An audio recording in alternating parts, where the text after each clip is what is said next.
Buenos días, compañeros y maestra.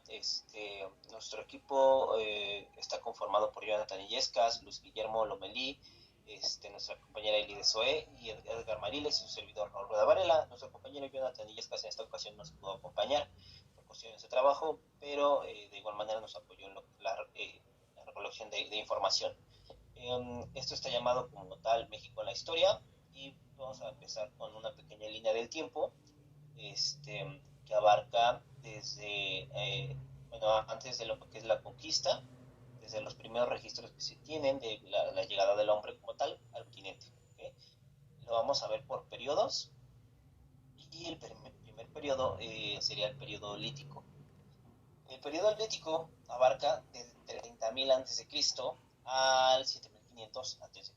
Esta época es una época de cazadores, época de pequeñas comunidades muy pequeñas, empiezan a llegar los hombres, empiezan a cruzar desde lo que es el continente asiático por el estrecho de Bering y poco a poco comienzan a bajar desde Alaska, Canadá, Estados Unidos, México y bueno, siguen hasta América del Sur, ¿no? En esa época hay un registro del esqueleto más antiguo al México hallado, llamada la Mujer del Peñón, que es precisamente de esta época, como ya lo dije, totalmente se movían constantemente por lo mismo de la recolecta de alimentos y bueno, de materia prima en general. Después viene el periodo arcaico, que es de 7.500 a.C. al 2.500 a.C. Esta época comienza a darse la transición de sociedades nómadas a sociedades sedentarias, aún no tan establecido, pero poco a poco se empieza a dar, empiezan a adquirir conocimiento de la altura de la ganadería, como tal no hay normas en las comunidades, tampoco hay una jerarquía tan establecida, pero con el paso de los siglos esto se va a dar poco a poco. Después viene el periodo preclásico, que es 2500 a.C.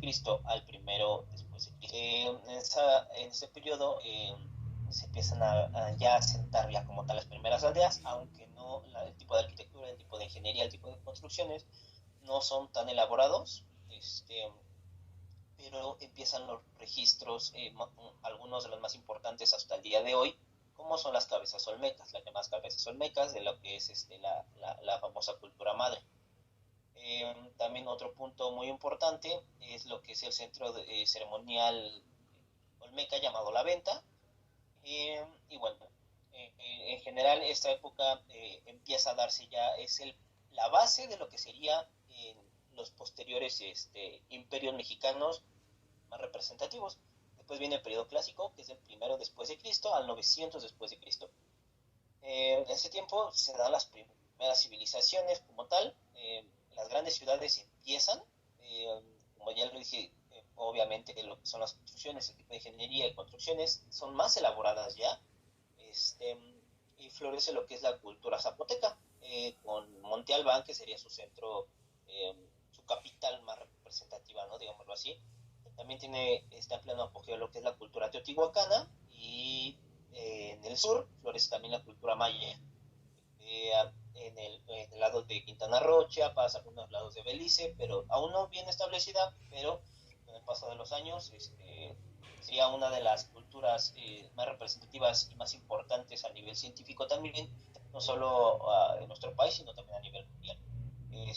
Después vendría el posclásico, que es del 900 después de Cristo al 1521 después de Cristo, también llamada época de los imperios, donde tendría su apogeo la cultura tolteca, la cultura mixteca y la cultura mexica. También estaría la cultura tlaxcalteca, que tendría una gran participación muy importante en lo que es la conquista de México.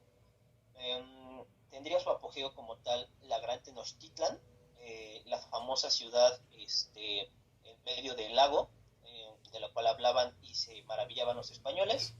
Esta ciudad, esta cultura mexica sería la que muchos años después, le daría el nombre al país, que sería, mexica sería México. Entonces, en el año de 1521 es cuando precisamente en pleno apogeo de estas culturas llegan los españoles, llegan los conquistadores y bueno, se empiezan a establecer y empieza este periodo de transición, empieza el periodo de guerras, empieza este periodo y eh, bueno, empieza esta época de cambio general, ¿no? Un poquito más atrás viene Cristóbal Colón, que ahorita lo van a explicar.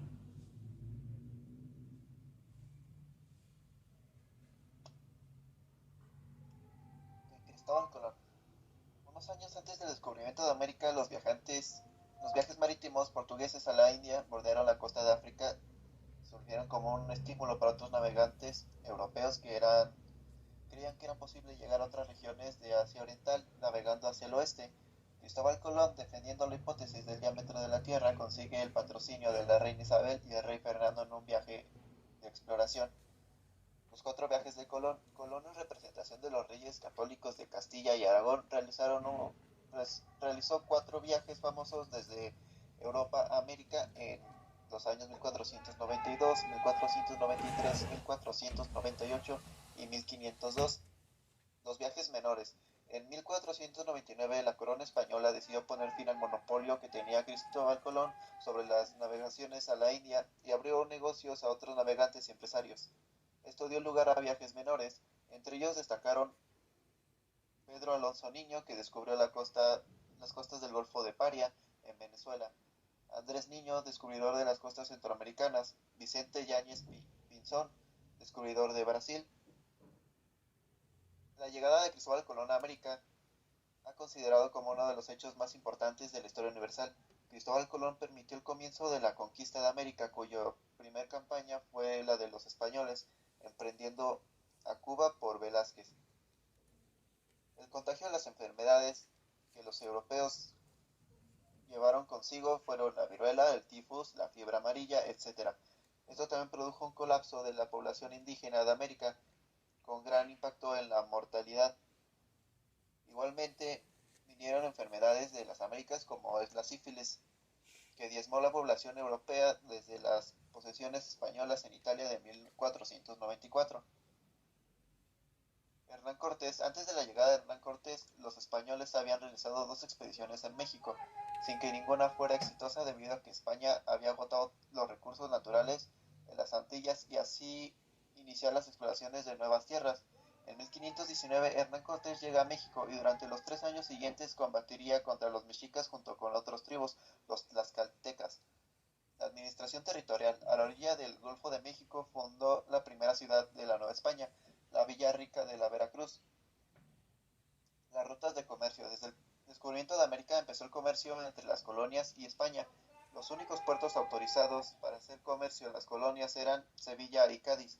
Se exportaba oro, plata, azúcar, pieles, haciendo escalas en las islas antillanas. La noche triste. Hernán Cortés llega a la Gran Tenochtitlan el 8 de noviembre de 1519 y el gran emperador Moctezuma recibe con grandes honores a Cortés. Este lo aloja en el palacio de Axayacatl y posteriormente toma como rehén a Moctezuma. Semanas más tarde, Hernán Cortés escaparía de Tenochtitlan por la calzada de Tacuba, perdiendo más de la mitad de sus hombres y sus tesoros. En la caída de Tenochtitlan, al caer Moctezuma, sube el poder Huitláhuac, pero, pero poco puede hacer por su imperio, ya que muere a causa de la viruela, y lo sucede en el trono el joven Cuauhtémoc. El 13 de agosto de 1521, Cuauhtémoc fue capturado, lo que significó la definitiva caída de Tenochtitlan en manos de los españoles. Algunas de las consecuencias que esto trajo es la mezcla de razas, también la producción económica, la educación que vendría siendo evangelización, caída del imperio inca en el 1533 en Coscu, Perú, la expansión por Sudamérica, Bolivia, Colombia, Brasil, Venezuela, Ecuador y Chile, esclavización, epidemias, el desplome casi total de las culturas mesoamericanas y también traumas psicológicos. Vamos a hablar sobre los puntos importantes de la independencia de México. Entre sus acontecimientos importantes están las primeras juntas de conspiración contra el virreinato. Miguel Hidalgo da el grito de Dolores y comienza la lucha de independencia. Cuelgan las cabezas de Hidalgo, Allende, Aldama y Abasolo en la Alhóndiga de Granaditas. Los insurgentes son derrotados. José María Morelos toma el mando del ejército independiente. El Congreso da a conocer la Constitución de Apatzingán y Morelos fue derrotado, hecho prisionero y fusilado.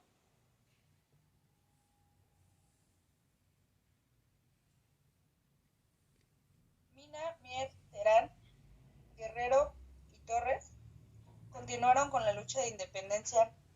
Agustín de Iturbide promulga el Plan de Iguala, el ejército trigarante triunfa y México se declara un país independiente. Juan O'Donoghue firma el Tratado de Córdoba. Como tal, el Día de Independencia de México es como mucho una de las celebraciones más grandes, brillantes y ruidosas de México. Y para destacar sobre esto, se mencionarán 8 puntos más que resaltan todo esto sobre la independencia. Para dar a conocer el primero sería la lucha por la libertad, que fue liderada por un sacerdote. El grito de independencia no lo inició un general o un político, sino un sacerdote local, que fue Miguel Hidalgo en 1810. El segundo punto es el grito del 15 de septiembre, que da inicio a la celebración. Este grito de independencia se repite todos los años en todo México en vísperas del Día de la Independencia, pero el grito más famoso lo encabeza el presidente de la República de la Ciudad de México.